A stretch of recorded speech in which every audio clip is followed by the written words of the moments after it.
ప్రియమైన దేవుని విశ్వాసులారా, ట్రినిటీ లూథరన్ చర్చ్ మధురవాడ విశాఖపక్షం తరపున పెంతెకోస్తు పండుగ ఆదివారపు శుభాలు తెలియజేస్తున్నాను. ఆత్మ నడుపు సత్యంలోనికి ఇప్పుడే 239వ కీర్తన పాడుకొని ఆరాధన క్రమమును ప్రారంభించుకుందాం.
తండ్రి యొక్కయు కుమారుని యొక్కయు పరిశుద్ధాత్మ యొక్కయు నామమున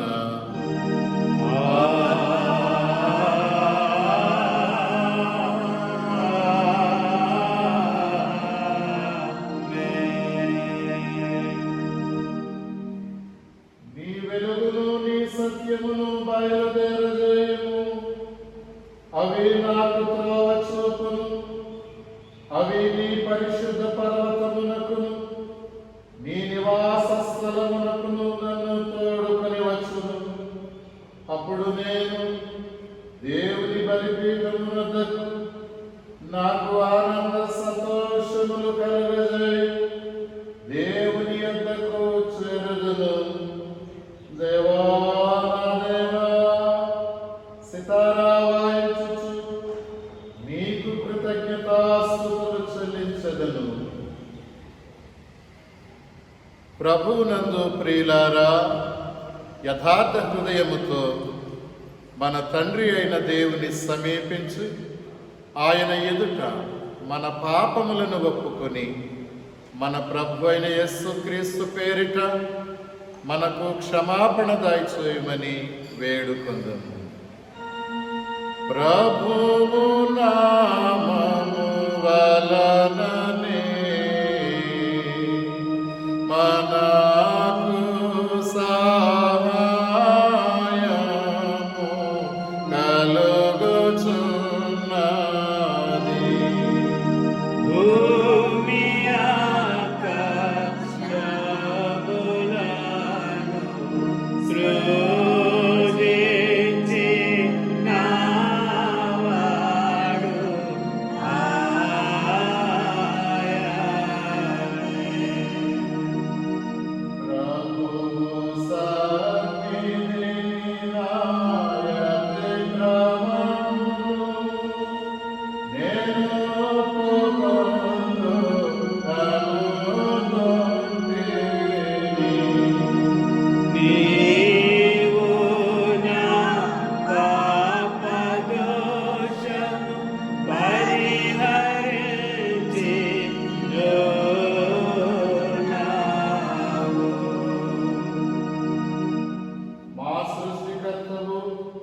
విమోచకుడునైన సర్వశక్తి గల దేవా, దీనులము పాపులమగు మేము స్వాభావికముగా పాపులమనియు అపవిత్రులమనియు తలంపు వలన మాట వలన క్రియ వలన నీకు విరోధముగా పాపము చేసిమనియు నీ ఎదుట ఒప్పుకొనుచున్నాము.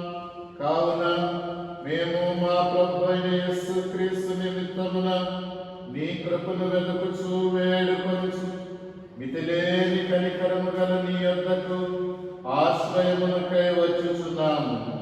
మా కొరకు చనిపోటకై నీ జనతైక కుమారుని ఇచ్చిన మిగుల కరుణగల దేవా, మమ్మల్ని కనికరించి ఆయన నిమిత్తమున మా సమస్త పాపములకు క్షమాపణ దయచేయి. మేము నీ కృప చేత నిత్య జీవము పొందినట్లు నిన్ను గూర్చియు నీ చిత్తమును గూర్చియు సరైన జ్ఞానమును నీ వాక్యమును తగిన విధేయతను మా యందు నీ పరిశుద్ధాత్మన వృద్ధి పొందుమని మా ప్రభు అయిన యేసుక్రీస్తు ద్వారా వేడుకొంచున్నాము. ఆమేన్. మన పరలోకపు తండ్రియగు సర్వశక్తి గల దేవుడు మనలను కనికరించి మన కొరకు చనిపోవుటకై తన ఏకకుమారుని ఇచ్చి ఆయన మూలమున మన పాపములన్నిటినీ క్షమించుచున్నాడు. ఆయన నామమందు విశ్వాసముంచు వారికి దేవుని కుమారులగుటకు అధికారం ఇచ్చుచు వారికి తన పరిశుద్ధాత్మను అనుగ్రహించును. నమ్మి బాప్తిస్మము పొందినవాడు రక్షింపబడును. ఓ ప్రభు, ఈ రక్షణ మా అందరికీ దయచేయము.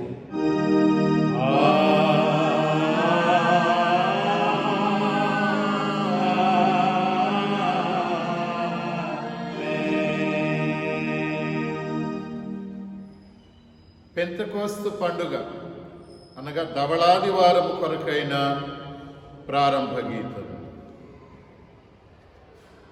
యెహోవా ఆత్మలోకమును ఆవరించి ఉన్నది. హల్లెలూయా. నీతిమంతులు సంతోషించుదురుగాక, వారు దేవుని సన్నిధిని ఉల్లసించుదురుగాక, వారు మహదానందము పొందుదురుగాక. హల్లెలూయా, హల్లెలూయా. దేవుడు లేచుగాక, ఆయన శత్రువులు పారిపోవుదురుగాక. ఆయనను ద్వేషించువారు ఆయన సన్నిధి నుండి పారిపోవుదురుగాక.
Cristo,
కలుగునున్నతమైన ఘన స్థలము నందున ఇలాగు సమాధానం నరుల కాయన దయ. ప్రభువైన దేవా పరమరాజా సర్వపరిపాలా పరిపూర్ణ శక్తి గల పరమ జనకా నిన్ను మహిని స్తుతించుచు మరి పొగడుచున్నాము. మహిమా పరచుచు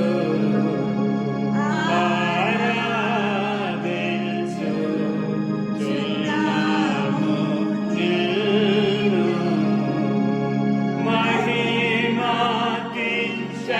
మహిమాతిశయమును మదిదలచియు నీకు మహిమా స్తుతి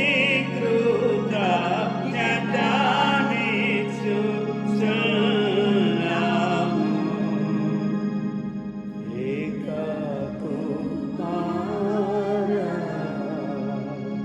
యేసు ప్రభువా యెహోవా కనయా లోక పాపము మోయు ఏక దేవుని గొర్రె పిల్లమమును కనికరించుము చల్లగా. లోక పాపములు మోసుకోపోవు యేసు రక్షక. వాసిగా జనకుని కుడి వైపున కూర్చుండు యేసు మా ప్రార్థనలించి కనికరించు. పరిశుద్ధుడావు ప్రభుడవు నీవు, ప్రభువైన క్రీస్తు పరిశుద్ధాత్మతో తండ్రి అయిన దేవుని యందు పరిపూర్ణ మహిమతో ప్రభాలుచున్నావెప్పుడు.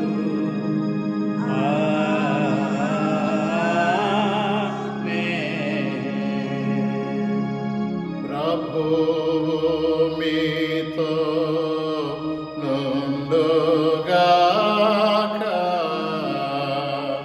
మీ ఆత్మతో నుండుగాక.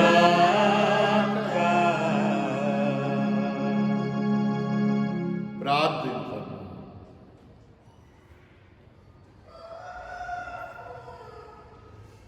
ఓ దేవా, నీవు నీ పరిశుద్ధాత్మను పంపి నీ యందు విశ్వాసముంచు వారి హృదయములను వెలిగించి ఉన్నాము.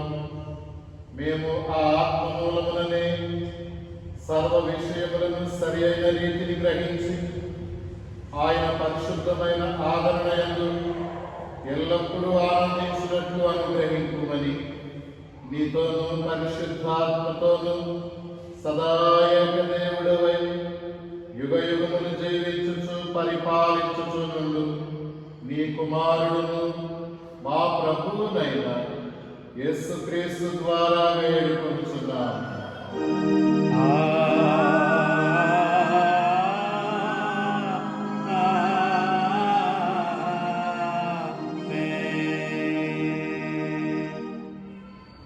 పెంతెకోస్తు పండుగ దినం అనగా ధవళాదివారం కొరకై ఏర్పాటు చేయబడిన లేఖని భాగాల్లో నుండి పత్రిక వాక్య భాగం శ్రీమతి వర్ధనపు మేరీ బాబ్జీ గారు చదువుతారు. పరిశుద్ధ సువార్త వాక్య భాగం కుమారి ఎల్ కళా గ్రేస్ వచ్చి చదువుతారు.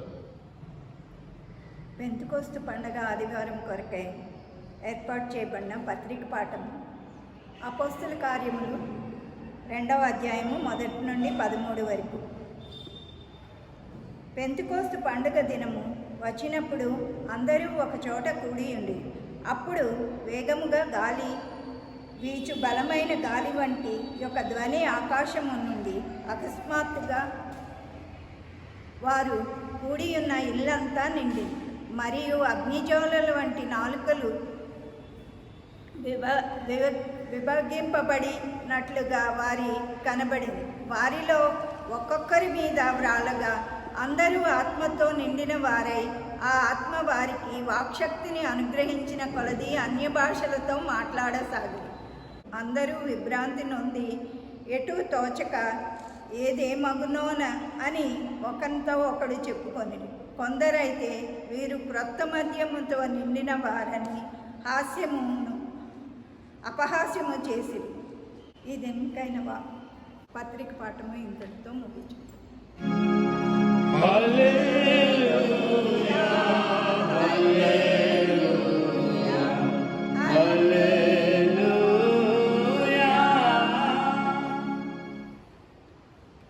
పెంతెకోస్తు పండుగ దినం కొరకు ఏర్పాటు చేయబడిన సువార్త పాఠ్యభాగము యోహాను సువార్త 14వ అధ్యాయము 23 నుంచి 31 వచనములు.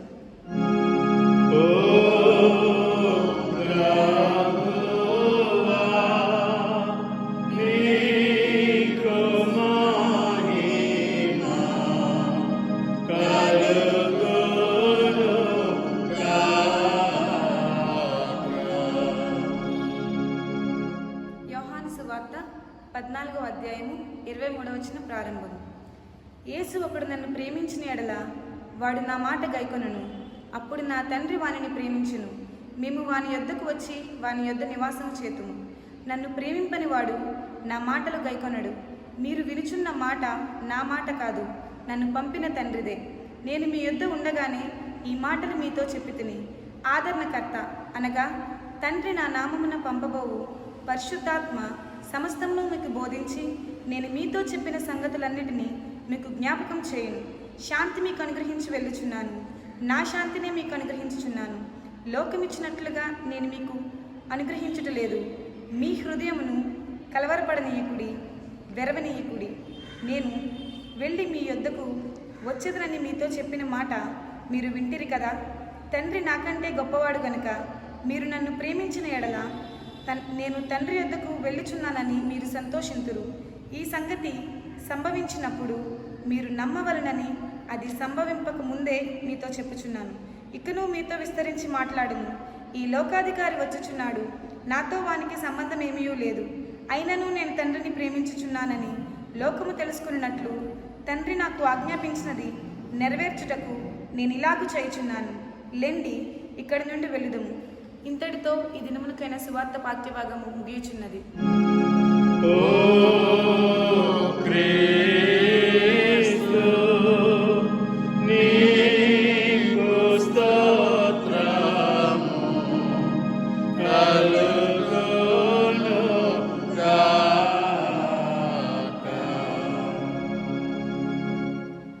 అందరము కలిసి నిఖేయ విశ్వాస ప్రమాణము ఒప్పుకుందాము. భూమి ఆకాశములను దృశ్యాదృశ్యముగు సమస్తమును సృజించిన సర్వశక్తి గల తండ్రి ఏకదేవుని నేను నమ్ముచున్నాను. ఆయన జనకైక కుమారుడును అద్వితీయుడునగు ప్రభువైన యేసుక్రీస్తు నమ్ముచున్నాను. ఈయన జన్మలన్నిటికి ముందు తండ్రి నుండి కలిగిన వాడును, దేవుని నుండి దేవుడును, వెలుగు నుండి వెలుగును, నిజమైన దేవుని నుండి నిజమైన దేవుడు, సృజింపబడక జన్మించిన వాడు, తండ్రితో ఏకత్వము గలవాడు, సమస్తమును కలుగజేసిన వాడైనాడు.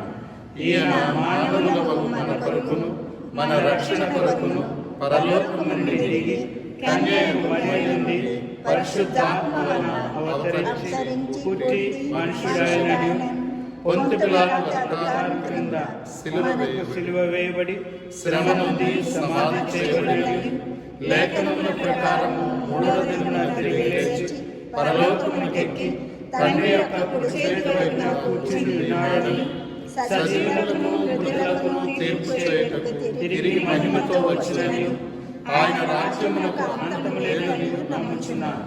తండ్రి నుండి కుమారుని నుండి బయలువెడుచు తండ్రితోనూ కుమారునితోనూ ఏకముగా ఆరాధింపబడుచు మహిమపరచబడుచు ప్రవక్తల ద్వారా మాట్లాడిన వాడును జీవమునకు దాతయు ప్రభువునకు పరిశుద్ధాత్మను నమ్ముచున్నాను.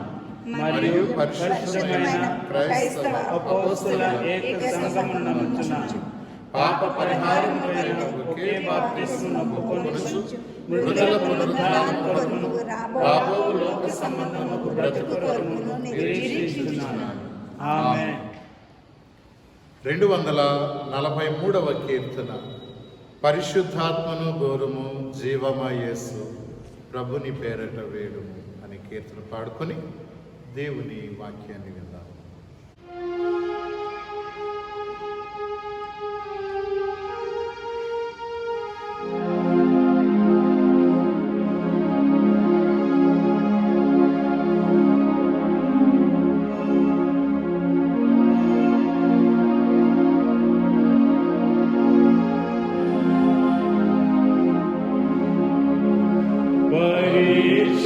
పరిశుద్ధాత్మను గోరుము జీవమా యేసు ప్రభుని పేరట వేడుము.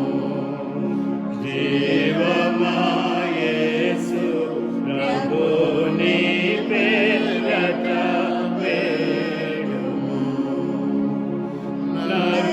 నరులందరి మీదనా యాత్మనుతులని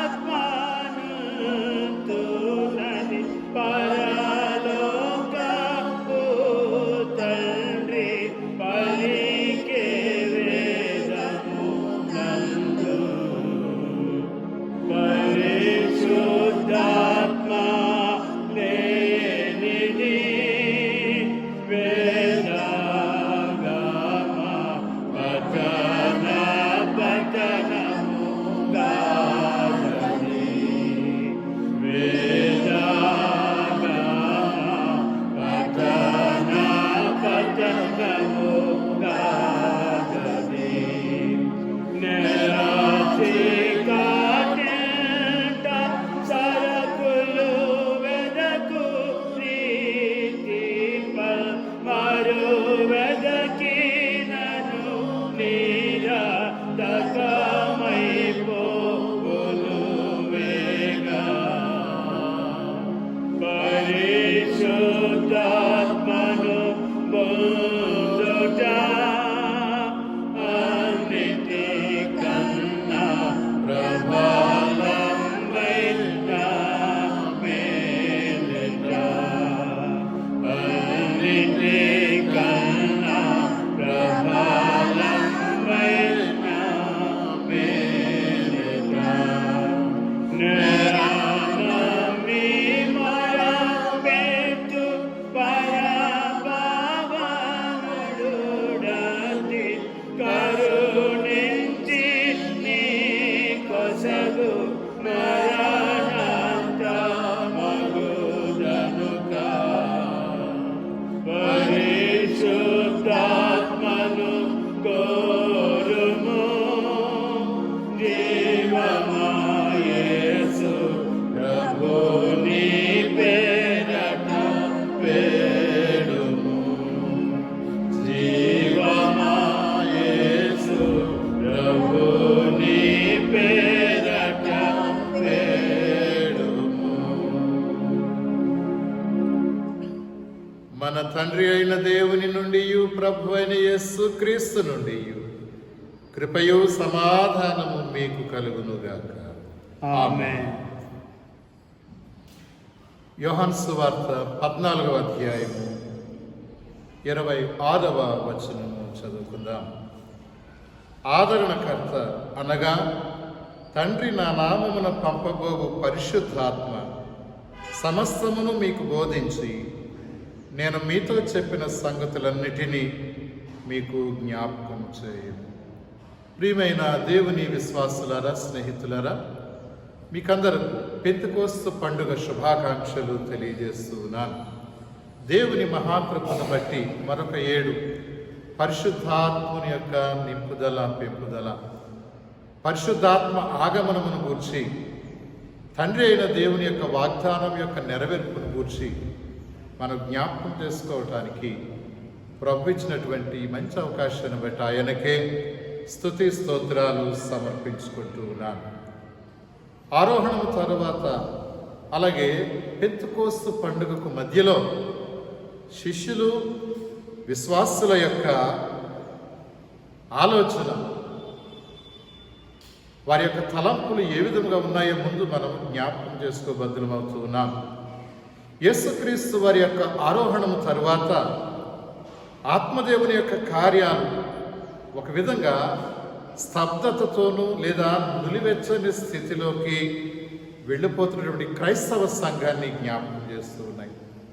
అంటే పునరుద్ధానుడైనటువంటి యేసుక్రీస్తు వారు శిష్యులకు, ఆయన భక్తులకు, విశ్వాసులకు అగుపడి తన ప్రత్యక్షతను తెలియజేసి ఆయన ఆరోహణుడై ఏ విధంగా వాగ్దానము చేసిన పరిశుద్ధాత్మను వారి మీదకి పంపిస్తారని చెప్పారు.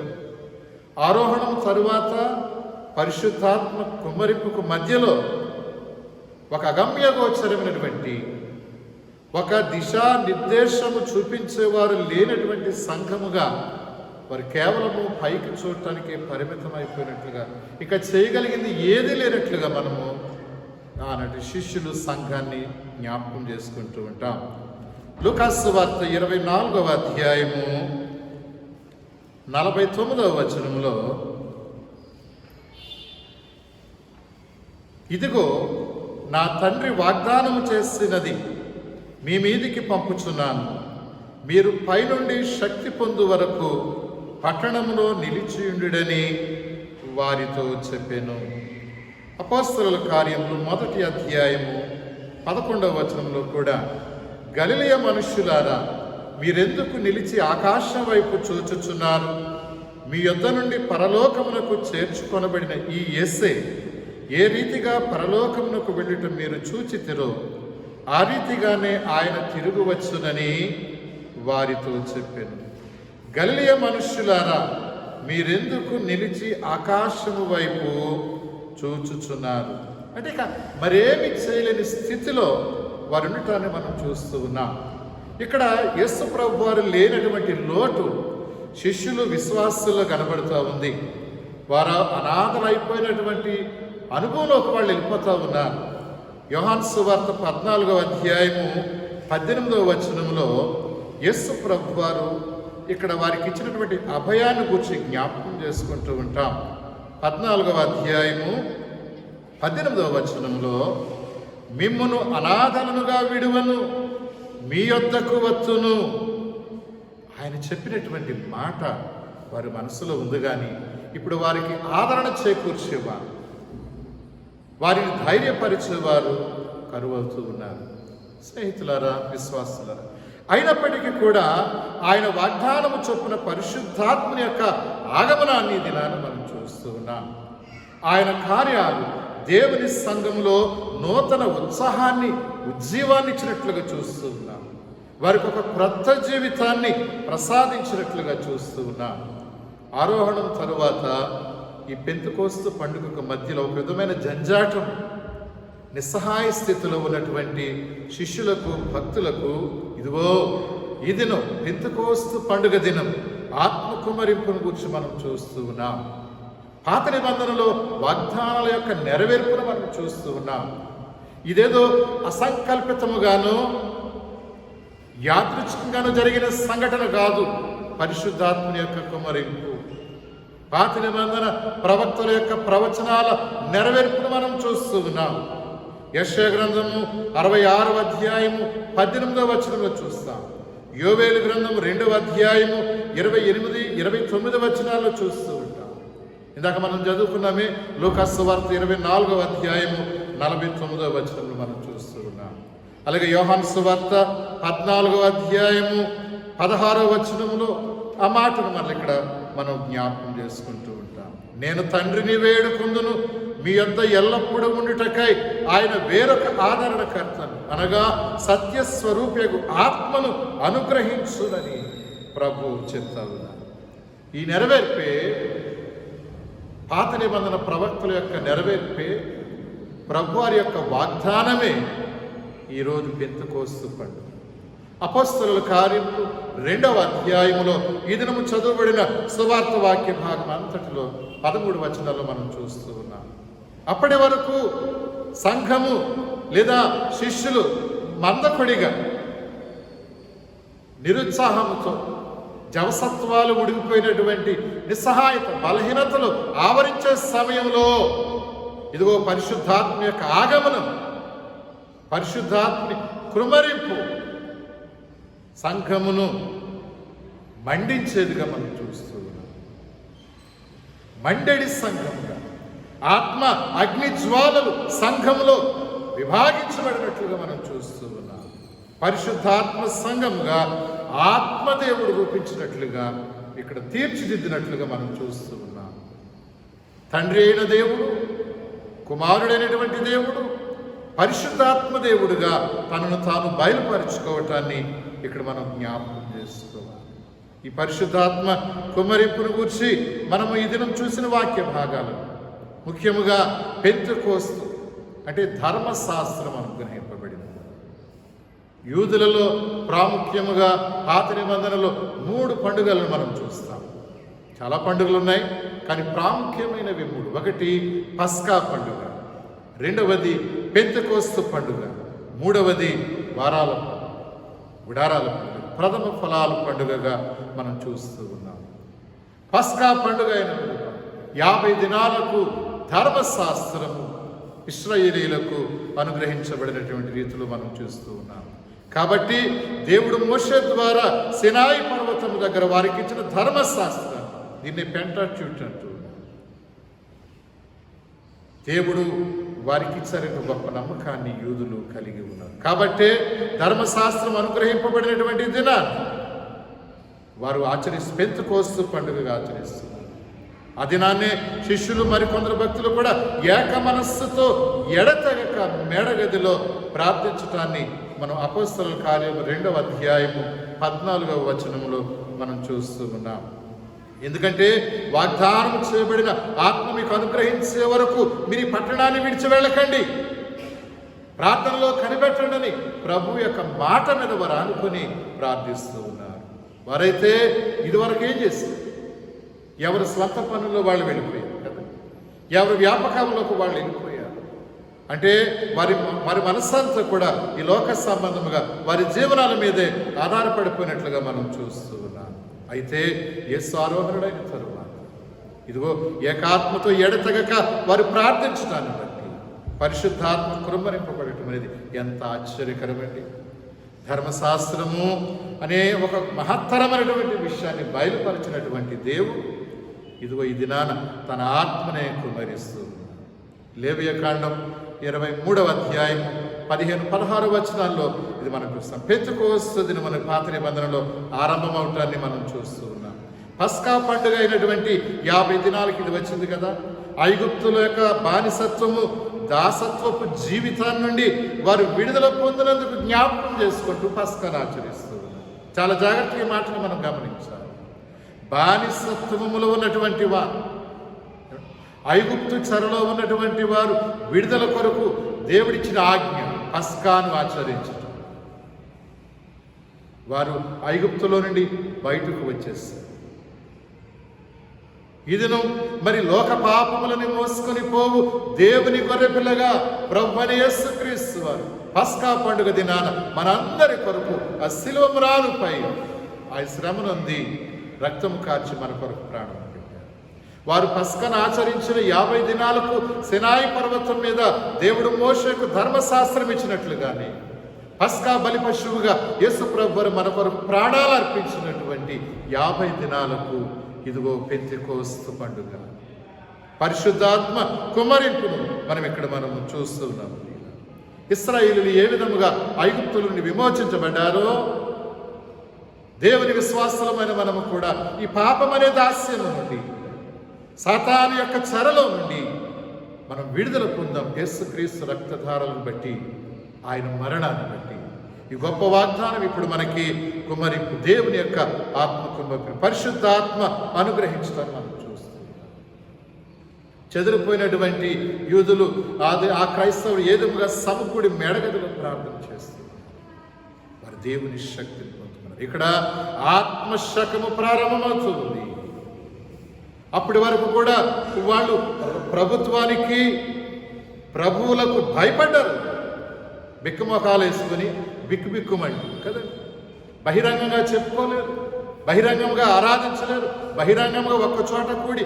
ఈ ఆధునిక యుగంలో దేవుడు మనకి ఎంత వెసులుబాటు ఇచ్చాడండి. ఎక్కడైనా ఎప్పుడైనా మనం ఆరాధన చేసుకోవచ్చు, బహిరంగంగా ఆరాధన చేసుకోవచ్చు. దేవుడు ఇచ్చినటువంటి అవకాశాన్ని మనం సద్వినియోగం చేసుకుంటున్నాం. ఆది సంఘానికైతే అది లేదు కదా. నేను ఒక పుస్తకంలో చదివాను, వాళ్ళు క్రైస్తవులు అని తెలియజేసుకోవటానికంటండి చేప బొమ్మ మెడలో లాకెట్ లాగానో లేదా చేతికి ఉంగరం లాగానో తొడుగుకునేవారు.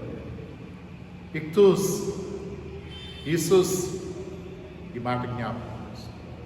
అది చూసినప్పుడు ఈ చేతికి ఉన్నటువంటి ఈ రింగు, ఫిష్ రింగు లేదా మెడలో ఈ లాకెట్ చూసినప్పుడు వీళ్ళ క్రైస్తవులు అని అప్పుడు పలకరించుకుని వందనాలు చెప్పుకునేవారు. అప్పుడు ఎక్కడ రహస్య సమావేశం, ప్రార్థనా సమావేశంలో చెప్పుకొని వెళ్ళి ప్రార్థించేవారు.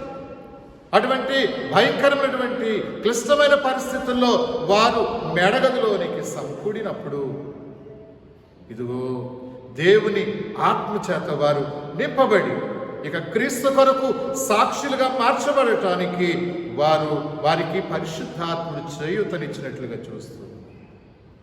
ఇప్పుడు ఇక పరిశుద్ధాత్ముడు విశ్వాసుల యొక్క హృదయాల్లో తిష్ట వేస్తారు. దేవునికి మహిమ కలుగునుగా. విశ్వాసుల హృదయాల్లో ఆయన ఉండడానికి ఇష్టపడుతూ ఉన్నాడు.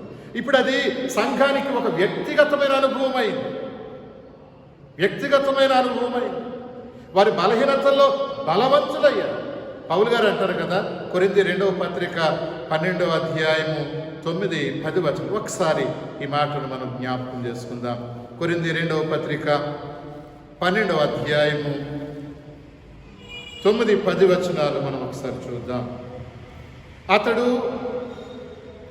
అందుకు, నా కృప నీకు చాలును, బలహీనత యందు నా శక్తి పరిపూర్ణమగుచున్నదని ఆయన నాతో చెప్పాను. కాగా క్రీస్తు శక్తి నా మీద నిలిచిండు నిమిత్తము విశేషముగా నా బలహీనత యందే బహు సంతోషముగా అతిశయపడుచున్నాను. నేనెప్పుడు బలహీనుడను అప్పుడే బలవంతుడను గనుక క్రీస్తు నిమిత్తము నాకు కలిగిన బలహీనతలలోను, నిందలలోను, ఇబ్బందులలోను, హింసలలోను, ఉపద్రవములలోను నేను సంతోషించుచున్నానని అపోస్తలుడైన పౌలు గారు చెప్తూ, పరిశుద్ధాత్ముడు విశ్వాసుల హృదయాలలో వ్యక్తిగతమైన అనుభవం అయిపోయింది ఇప్పుడు. కనుక బలహీనులు బలవంతులైపోతూ ఉన్నారండి. దేవునికి మహిమ కలుగు. చాలామంది ఈ ఆధునిక యుగంలో కూడా మనం చూస్తాం కదండి, ఆత్మాభిషేకం కలిగినటువంటి దైవజనులు మన దేశంలో, ప్రపంచ దేశాల్లో ఎంతో మందిని మనం చూస్తున్నాం. వారేమి భారీ కాయలేమి కాదు కదా, బలవంతులేమి కాదు కదా, అందరూ చెయ్యొత్తు మనుషులు కాదు కదా, దృఢకాయలు కాదు కదా, కొంతమంది పేలగా ఉంటారు కదా. అయినా దేవుని అభిషేకము, దేవుని ఆత్మచేత ఎంత బలంగా వారబడుతున్నారు కదా. అందుకే ప్రభు శిష్యులతో అన్నాడు, మీరు లోకమును తలకిందులు చేస్తారు. సన్హెడ్రిన్ సభకు వెళ్ళినప్పుడు శిష్యులు, ఇదిగో భూలోకమును తలకిందులు చేయవారు ఇక్కడికి కూడా వచ్చారు. ఎందుకంటే ఆత్మదేవుడు ఇప్పుడు మన హృదయాలలో ఉన్నారు. పెంతెకోస్తు అనుభవం ద్వారా ఇప్పుడు ఆయన అంతటా కూడా విస్తరించి ఉండటాన్ని మనం చూస్తూ ఉన్నాం. ఎందుకంటే ఒక క్రొత్త అనుభవంలోనికి సంఘం వచ్చింది. యేసుక్రీస్తును గూర్చి అప్పటి వరకు కూడా కొంచెము అవగాహనతో ఉన్నటువంటి వారు, కొద్దిగా ఆయన గూర్చి తెలుసుకున్నవారు, ఒక ప్రాంతానికే పరిమితమైపోయినటువంటి క్రీస్తు దైవాత్మ చేత ఇప్పుడు అంతటా ఆయన రక్షణ కార్యము విస్తరించడాన్ని మనం చూస్తూ ఉన్నాం. వారి మేడగదిలో భాషలతో మాట్లాడుతూ దైవ ప్రేమ చేత నింపబడుతుంది. పంపబడిన యొక్క ఆత్మవరముల యుగము ప్రారంభమైంది. మీకు ఒకటి గుర్తు చేస్తాను. ఆదికాండం 11వ అధ్యాయంలో ఏముంటుంది? బాబెలు గోపురం ఉంటుంది. అక్కడ కూడా క్రొత్త భాషలు ప్రారంభించారు.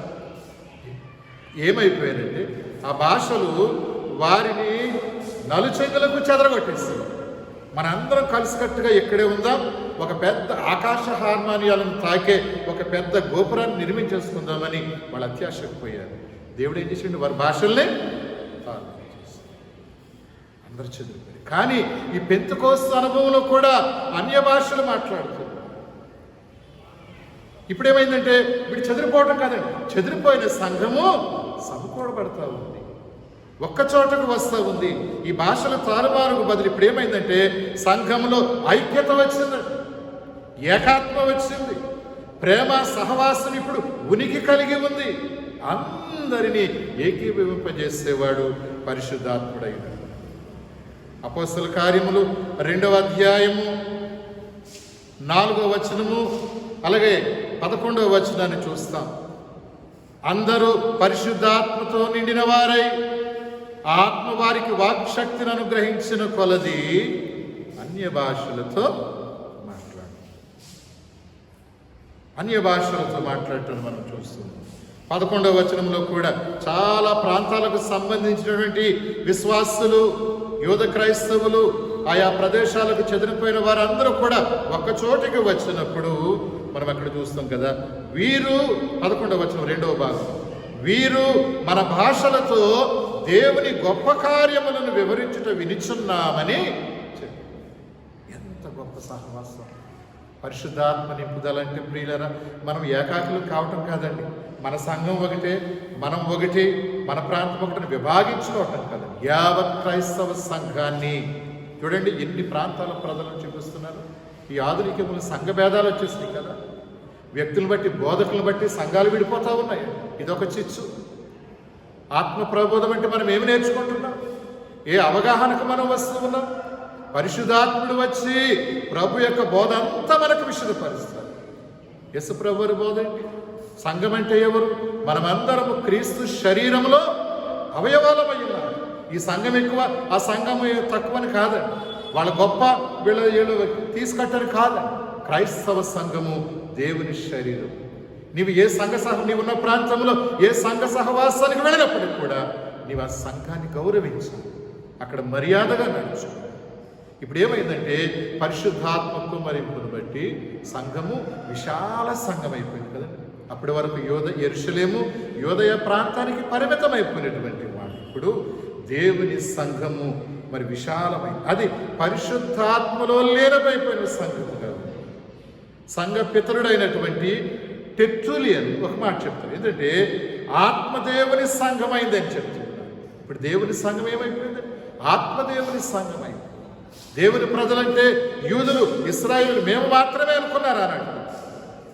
క్రైస్తవ సంఘం అంటే యోదయ యెరూషలేము ప్రాంతానికి పరిమితమైపోయింది అన్నమాట.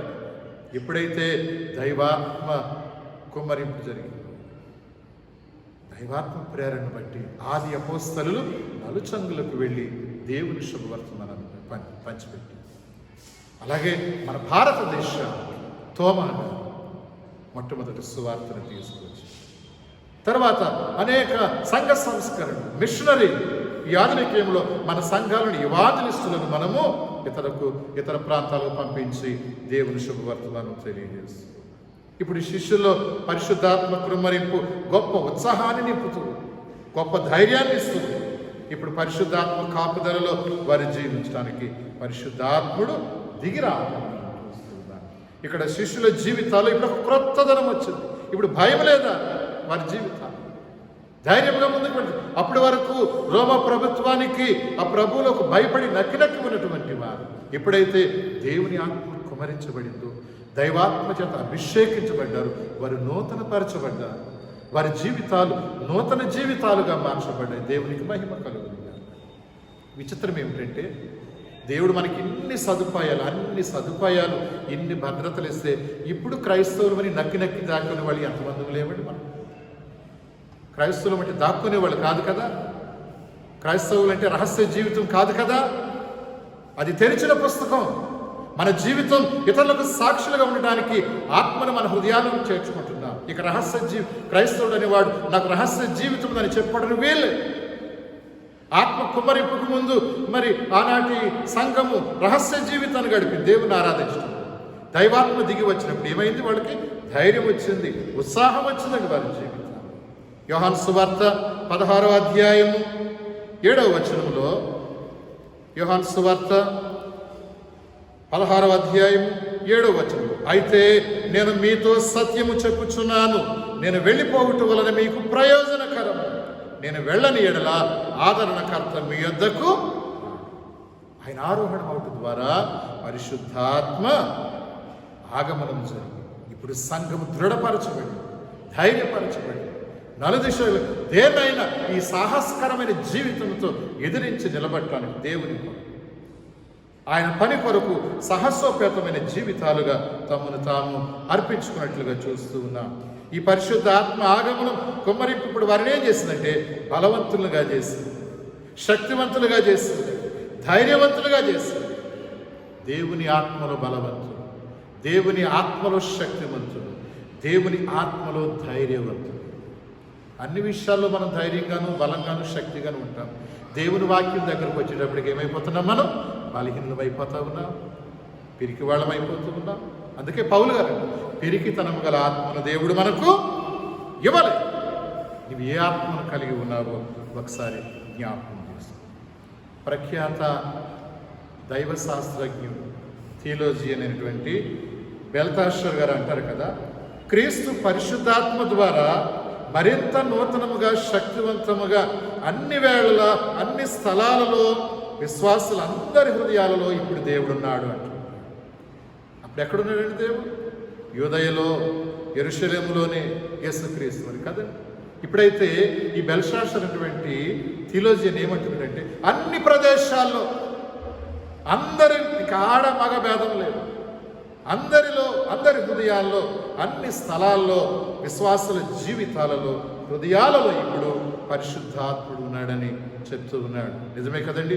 యేసుక్రీస్తు వారిని ఇప్పుడు మనము మరింత లోతుగా తెలుసుకోవటానికి, ప్రభుతో మరింత సన్నిహితమైనటువంటి అనుబంధాన్ని కలిగి ఉండటానికి, ఆత్మీయ జీవితాన్ని కలిగి ఉండటానికి పరిశుద్ధాత్మ మనకి ఇప్పుడు అవకాశాన్ని కల్పించింది. కొలత లేకోకుండా అంటాడు. యోహాను సువార్త 3వ అధ్యాయము 34వ వచనంలో ప్రభువారు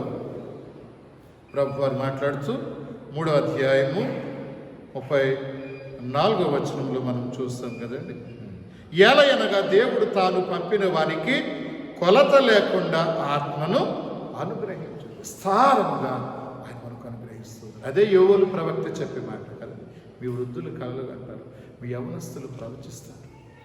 ఈ 2 అపోస్తల కార్యాల్లో ఈ ప్రవచన నెరవేర్పును మనం అక్కడ చూస్తూ ఉంటామండి. 2వ అధ్యాయంలో 16వ వచనం, యోవేలు ప్రవక్త ద్వారా దేవుడు చెప్పబడిన సంగతి ఏదనగా, అంత్యదినముల యందు నేను మనుష్యుల మీద నా ఆత్మను కుమ్మరించెదను, మీ కుమారులను మీ కుమార్తెలను ప్రవచించెదను, మీ యవనులకు దర్శనములు కలుగును, మీ వృద్ధులు కలలు కందురు అని చెప్తారు.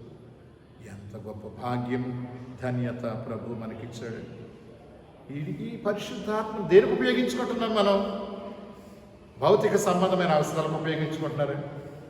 నేడు ఆధునిక బోధకులు చాలామంది ఏం చేస్తున్నారు, చాలా విచారం ఇది ఏంటంటే, ప్రజల యొక్క మనస్సెరిగి వారి అవసరాలు, ఈ లోక సంబంధమైన అవసరాలు తీర్చడానికే వాక్యాన్ని పరిశుద్ధాత్మను వాడుకుంటూ ఉంటారు.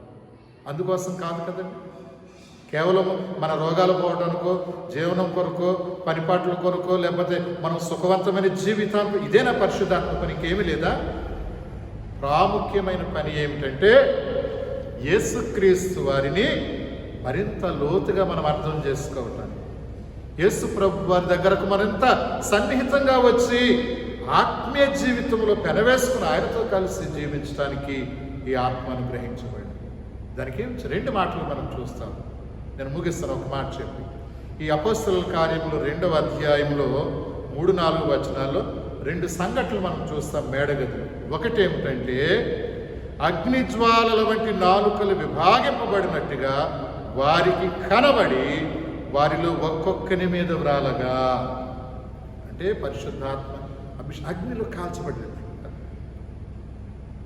ఇక్కడ వారిని దహించి శుద్ధీకరించి వారిని ఒక నూతనమైన సమాజం, అప్పటి వరకు పిరికితనంతో ఉన్నారు, బిక్కుబిక్కుమంటూ ఉన్నారు, ఇప్పుడు వారిని నూతన పరుస్తూ ఉన్నాడు కదండి. ఇప్పుడు పంపిస్తున్నాడు ఎక్కడికైనా ఎందాకైనా వారి ధైర్యముగా దైవరాజ్య శుభవర్తమానాన్ని, యేసుక్రీస్తు శ్రమ మరణ పునరుద్ధారాన్ని ప్రకటించడానికి సాహసోపేతమైన జీవితాన్ని కలిగి ఉన్నారు. అగ్ని అనుభవం అంటే యెషయా గ్రంథం 6వ అధ్యాయంలో మనం చూస్తాం కదా. నేను ఎవరిని పంపుతాను, నా కోసం ఎవరు వెళ్తారంటే యెషయా ప్రవక్త నేనున్నాను పంపించమంటే, చెరుపులలో ఒక దూత ఏం తీసుకుని వస్తుందండి? కారును తీసుకువచ్చి అతని నాలుకకు తాకించగా అతడు శుద్ధుడవటాన్ని మనం 6-8 వచనాల్లో 6వ అధ్యాయం యెషయా గ్రంథంలో చూస్తాము. దేవుని విశ్వాసులారా, స్నేహితులారా, పరిశుద్ధాత్మ కృపరింపంటే మనం ఏం అర్థం చేసుకుంటున్నాం? మన ఆలోచనలు ఎలా ఉన్నాయి? అన్ని విషయాలు పౌలు గారు ఎన్ని సంఘాలకు ఉత్తరాలు రాస్తాడు కదండి. పరిశుద్ధాత్మ ప్రేరణ నడిపింపును బట్టి రాస్తాడు, మన పక్షంగా వాదిస్తాడు, మనకు ఆలోచన చెప్తాడు, మనల్ని నడిపించేవాడు పరిశుద్ధాత్మ. ఆ ఆత్మ లేని క్రైస్తవ జీవితము జీవితమే కాదు, ఆ ఆత్మ లేని దైవ గ్రంథ పఠనమే కాదు, ఎండిపోయిన జీవితం, ఆరిపోయిన జీవితం. దేవుని విశ్వాసులారా, ఈ పెంతెకోస్తు పండుగ నాడు పరిశుద్ధాత్మను మనం ఎలాగ అర్థం చేసుకుంటున్నాం, ఆయన ఆగమనాన్ని ఎలాగ మనం స్వీకరిస్తూ ఉన్నాము, మన లోక సంబంధమైన ఆశలు తీర్చుకోవటానికన్నా దైవ రక్షణ ఇంకా బాగా అర్థం చేసుకుంటాం. ప్రభు అదే చెప్తారు కదా, మీకు క్రొత్తగా ఏమి బోధించడు ఆత్మ కదా, నేను ఏ సంగతులను మీకు బోధించుతున్న వాటిని వివరిస్తాను. ఆ వివరణాత్మకమైన జీవితంతో దైవపుత్రుడైన కుమారుడైన యేసుక్రీస్తు వారిని, ఆయన రక్షణను మనం చక్కగా అర్థం చేసుకుని పరిశుద్ధాత్మ ప్రేరణలు, పరిశుద్ధాత్మ నడిపింపులు మరింత లోతుగా ఆత్మీయ జీవితంలో కొనసాగడం, ఈ రక్షణను మనము హత్తుకొని ఆలింగనం చేసుకుని దైవరాజ్యం వైపు అడుగులు వేద్దాం. ఎన్ని బంధకాలు ఆటంకాలు వచ్చినప్పటికి కూడా పిరికితనం గల ఆత్మను దేవుడు మనకివ్వలేదు కనుక నిగ్రహం కలిగి ధైర్యంతో క్రీస్తు సాక్షులముగా ఈ లోకంలో జీవించడానికి దైవాత్మ నడిపింపు, ప్రేరణ, సహాయం మనకందరికీ తోడైంది కాపాడుగాక.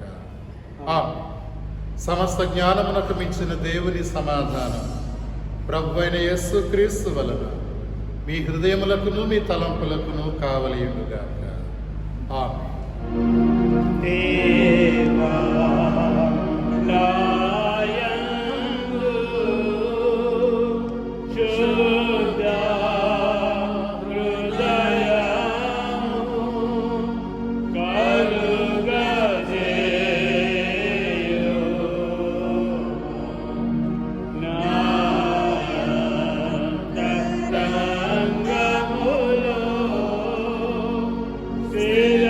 స్థిరమైన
ఈరోజు విశేషమైన రోజు, పెంతెకోస్తు పండుగ దినం మరియు అంతర్జాతీయ ప్రార్థనా దినోత్సవం. ప్రస్తుత పరిస్థితుల్లో ప్రపంచ దేశ రాష్ట్రాలు ఎలా ఉన్నాయో మనం గమనిస్తున్నాం కదా. దేవుని స్వస్థత కార్యం, దేవుని భద్రతలో ఉందాం. అలాగే నో టొబాకో డే, పొగ తాగేవారు అనేక మంది నోట్ క్యాన్సర్స్కి, ఇతర జబ్బులకు గురైపోతూ ఉన్నారు. దేవుని నామంలో ఆ చెడు అలవాట్లను మాన్పించబడి స్వస్థత క్షేమంలో ప్రజలందరూ జీవించలాగున బ్రదర్ సిపి రాజు గారు ప్రార్థన చేయాల్సిందిగా మనం చేస్తాం. ప్రార్థన చేసుకుందాం. పరిశుద్ధుడు మా పనుల తండ్రి, మరొకసారి నీకు లెక్కలేని వందనములు స్తోత్రములు చెల్లించున్నాం. ఈ పెంతెకోస్తు పండుగ దినమున ప్రభా, మరొకసారి మేము నిన్ను ఆరాధించే భాగ్యము, నిన్ను ఘనపరిచే భాగ్యము, నిన్ను మహిమపరిచే భాగ్యం మాకు ఇచ్చినందుకు వందనాలు. నీ ఆత్మను మాకు అనుగ్రహించినందుకు వందనాలు తండ్రి. నీ ఆత్మ ప్రకారము, నీ చిత్త ప్రకారం మేము జీవించడానికి నీ సహాయం మా అందరికీ అనుగ్రహించమని ప్రార్థన చేయించున్నాను. ఈ అంతర్జాతీయ ప్రార్థనా దినం సందర్భంగా మరొకసారి నీకు ప్రార్థన చేయించున్నాను తండ్రి. నీ కనుదృష్టి ఈ ప్రపంచంపై ఉంచండి. నీ హస్తము ఈ ప్రపంచంపై ఉంచి ప్రభా, ఈ ప్రపంచానికి కావలసిన స్వస్థతను అనుగ్రహించమని ప్రార్థన చేయించున్నాను. ఈ కోవిడ్-19 వల్ల అనేక మంది చనిపోయినారు తండ్రి. వారి కుటుంబాలకు ఆదరణ అనుగ్రహించండి. అనేక మంది అస్వస్థతలుగా ఉన్నారు ప్రభా, వారిని ముట్టండి, స్వస్థపరచండి. అనేక మంది ప్రభా ఆహారము లేక బాధల్లో ఉన్నారు, వారికి సహాయం అనుగ్రహించండి ప్రభా. మేము ఇటువంటి పరిస్థితుల్లో, ఇటువంటి క్లిష్ట సమయంలో భయపడవద్దు అన్న నీ వాగ్దానాన్ని బట్టి నీకు వందనాలు తండ్రి. మేము నీ అందు పరిపూర్ణ విశ్వాసం కలిగి నీ మార్గంలో నీ అడుగులో నడుచుకోవడానికి కృప దయచేయండి. మాలో ఎటువంటి నిరాశ నిస్పృహ లేకుండా ప్రభా, మేము నీ వైపు చూచు మా జీవిత యాత్రలో ముందు కొనసాగడానికి కృప దయచేయండి. నో టొబాకో డే సందర్భంగా మరొకసారి నీకు ప్రార్థన చేయించున్నాను తండ్రి. ఈ పొగాకు ఉత్పత్తుల వల్ల అనేక మంది క్యాన్సర్ బారిన పడుతున్నారు తండ్రి. వారందరినీ కృపతో జ్ఞాపకం చేసుకొని వారు తమ చెడు అలవాట్లను మార్చుకొని మరలా ప్రభా నీ మార్గంలో వారు జీవించడానికి నీ కృపను అనుగ్రహించండి. ఈ కోవిడ్-19 ప్రభా పరిచర్యలో అనేక మంది వైద్య సిబ్బంది, పారిశుద్ధ్య కార్మికులు, అదేవిధంగా ప్రభా పోలీస్ సిబ్బంది, ఇంకా అనేక మంది కష్టపడి పనిచేస్తుండగా వారికి నీ కాపుదల దయచండి, వారిని దీవించండి, ఆశీర్వదించండి. మా సంఘమును దీవించండి, సంఘంలో ఉన్నటువంటి బిడ్డలందరినీ కూడా దీవించండి, ఆశీర్వదించండి. ఈ ప్రార్థనా దినోత్సవ సందర్భంగా మరొకసారి నీకు మొరపెట్టే భాగ్యం మాకు దయచేసినందుకు అన్నారు. జూన్ 8వ తారీఖు నుంచి ప్రభా ఇగో తండ్రి ప్రార్థనల్ని తెరవటానికి నీ కృపను అనుగ్రహించినందుకు అన్నారు. మరొకసారి మేమందరం నీ మందిర ఆవరణలో చేరుకుని నిన్ను ఆరాధించగలిగినట్లు నీ కృపను అనుగ్రహించమని ప్రార్థన చేయించున్నాను తండ్రి. నీవే దిక్కు గనక నీ వైపే మా పనులు ఇచ్చిన కృపతో జ్ఞాపకం చేసుకొని నీ సహాయం మాకు అనుగ్రహించండి. మేము ఇంకనూ ప్రభా నీ యందు పరిపూర్ణ శ్వాసం కలిగి నీ మార్గంలో నీ అడుగుజాడలు నడుచుకోవటానికి కృప దయచేయండి. ఈ యొక్క ఆరాధనలో పరోక్షంగా పాల్గొంటూ వీక్షిస్తున్న బిడ్డలందరినీ, వారి కుటుంబాలను దీవించి ఆశీర్వదించమని ప్రార్థన చేయించున్నాను. ఎటువంటి సమస్య వచ్చినా, ఇబ్బంది వచ్చినా, ఎటువంటి క్లిష్ట పరిస్థితి వచ్చినా నిన్ను విడువక నిన్ను వెంబడించే వారు మేము ఉండడానికి కృప దయచేయండి. నీవే మహిమా ఘనత ప్రభావం తెచ్చుకోమని మా ప్రభుని ప్రియకుడైన యేసుక్రీస్తు ద్వారా వేడుకొంచున్నాము తండ్రి. ఆమేన్. ప్రార్థించండి. పరిశుద్ధాత్మను పంపుదలను వాగ్దత్తము తండ్రి నుండి పొంది దివ్యమైన ఆ వరముతో ఆశ్చర్యకరముగా నీ శిష్యులను నింపి ఆరోహించిన ప్రభు అయిన రక్షక, మేము పరిశుద్ధాత్మ శక్తి వలన బలము పొంది సర్వ పాపముల నుండి పవిత్రపరపబడి నీ నామమును ఘనపరచు పూర్ణమైన ఆసక్తి గల వారమగునటు మాకు ఆత్మను అనుగ్రహింపు. మేము నీ నామమును ఘనపరచి నీతో నిత్యమైన మహిమ కలిగి జీవించినట్లు నీ స్వరూపమును మాకు అనుగ్రహించమని వేడుకుంటున్నాం. సువిశేష ఆంధ్ర ఎవాంజలిక లూథరన్ సంఘమును మీరు దీవించండి. మోడరేటర్ బిషప్ గారిని బట్టి నీకు వందనాలు. అలాగే నేను విశాఖ సినెట్ని బట్టి, అలాగే బిషప్స్ని బట్టి నీకు వందనాలు. మరి కార్యకలాప పరిచర్యలు మీరు దీవించి ఆశీర్వదించండి. ట్రినిటీ లూథరన్ చర్చ్ మధురవాడ సంఘ సహవాసమును మీరు దీవించండి.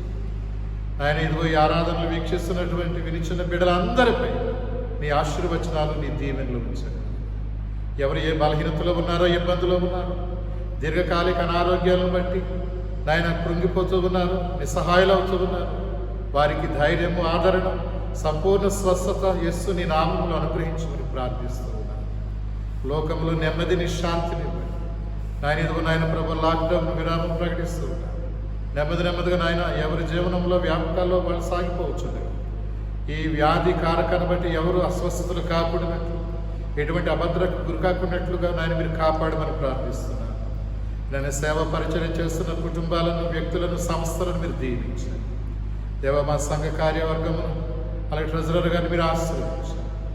ఆయన ఈ ఆరాధనలో ఎక్కువస్తున్న ప్రతి బిడ్డను ఆశీర్వదించండి. ఏ కొదువుందో, ఏ అసహాయత, నిరాశ, ఒంటరితనం, దుఃఖంలో ఉన్నారు దేవా, నీ సహాయం, నీ ఆత్మబలం చేత వారిని బలపరిచి, దీవించి, స్వస్థతాచిత్తులుగా చేసి, నీ ఆత్మశక్తి చేత నింపి నీ సాక్షులుగా మలుచుకున్నాను. మా సమస్త దోషములు మన్నించు యేసుక్రీస్తు పుణ్యనామములు అడుగుచున్నాము తండ్రి, ఆమేన్. పరలోకమందున్న మా తండ్రి, నీ నామం పరిశుద్ధపరచబడునుగాక, నీ రాజ్యం వచ్చుగాక, నీ చిత్తము పరలోకమందు నెరవేరుచున్నట్లు భూమి యందు నెరవేరుగాక. మా దినాహారం నేడు మాకు దయచేయండి. మా ఎడల అపరాధములు చేసిన వారిని మేము క్షమించిన ప్రకారం మా అపరాధములను క్షమించు. శోధనలోనికి తేక దుష్టు నుండి మమ్మను తప్పించు. రాజ్యమును, శక్తియును, మహిమయును నిరంతరం నీవైనవి. ఆమేన్. 624వ కీర్తన. దేవుండవైన ఆత్మరా నీ వారికి ప్రీతిగా. ముగింపు కీర్తనగా పాడుకొని ఆశీర్వచనంతో ఈ ఆరాధన నుండి సెలవు తీసుకుంటాం.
ప్రభు నిన్ను ఆశీర్వదించి నిన్ను కాపాడుగాక.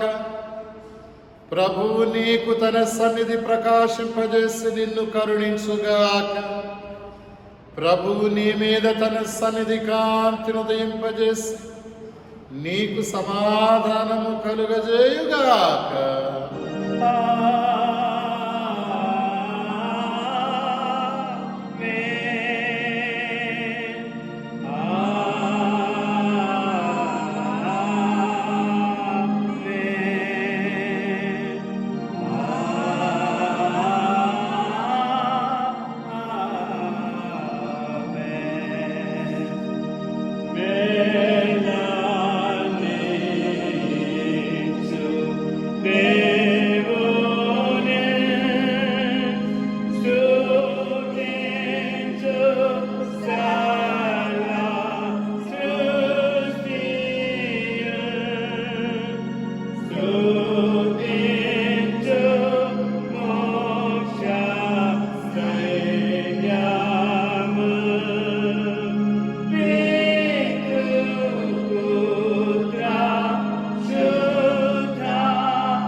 అందరికీ వందనాలు.